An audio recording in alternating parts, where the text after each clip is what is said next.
Hey everyone, and welcome back for another deep dive. Today, well, you probably guessed it, we're tackling Venom, 2018. It's Mhm. been on the list for a while, anti-hero stories are everywhere these days. Right. And Venom, menace, weird sense of humor, people love that. Yeah, definitely. But the source material you guys send over, gets a little critical of our symbiotic friend, like Mhm. opportunity missed, formulaic, not exactly ringing endorsements, right? It's true. The hype doesn't always match the execution. So let's dive in. The source jumps right into it, that opening scene. Spaceship crashing, alien goo everywhere. Yeah, I see where they're going with that. Feels like every sci-fi cliche in the book, you know? Like, what's the deal with Hollywood and that formula? Lazy writing? Or... Calling it lazy might be a bit harsh, but Mhm. it does set a tone, that opening. Like, the whole movie is going to play it safe. Instead of taking risks, surprising us. Exactly. And in a genre all about spectacle, that's a tough sell. Like, Yeah. knowing the magician's secrets already. And it's not like this is Venom's first time on the big screen, right? The source even compares it to Spider-Man 3, Ah, yes. back in '07, which, if we're being honest, wasn't exactly a home run for the character. Not quite the fan favorite, no. So to see those same issues popping up again makes you wonder what's going on in that writer's room. Right, like a missed opportunity to learn from the past.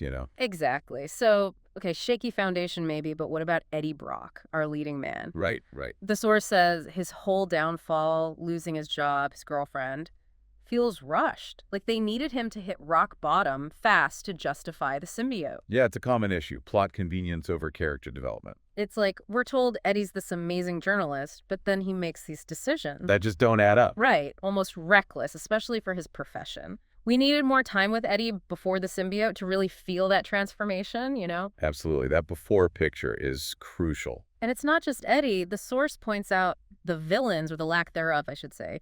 Yeah, because a good villain, I mean, a really good villain, it makes the whole story better, right? Oh, absolutely. And the source makes a good point about Carl Drake, the head of the Life Foundation. He just doesn't have what it takes to be a memorable bad guy. Too bland. Totally. It's all, I want power, surface level stuff. Not very compelling. You need a villain with some flavor, some depth. Exactly. And don't even get me started on Riot, the other symbiote, supposed to be Venom's ultimate enemy, right? Right. Epic showdown time. And what do we get? Barely anything. Such a wasted opportunity. All that symbiote on symbiote action, the visuals, the philosophy. Could have been amazing. Talk about a letdown for the fans. Yeah. Okay, so we've got rushed character arcs, villains that fall flat. But then the source throws us this curveball, the humor in Venom. Specifically, Venom himself, Oh, yeah. which this is a creature known for, biting heads off, not cracking jokes. Did that catch anyone else off guard? Yeah. It's definitely a risky move. Got to give him that. Like, on the one hand, some of Venom's lines are funny. This alien parasite trying to figure out human stuff. Kind of hilarious. Right, like a fish out of water, but with more teeth? Exactly. But Okay.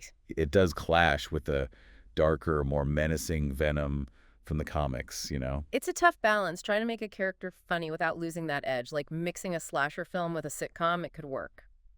But it could also backfire spectacularly. Big time. And the source brings up a good point. Does all that humor undermine the film's serious moments? Exactly. Yeah. Like, does it make Venom too tame, too safe for the big screen?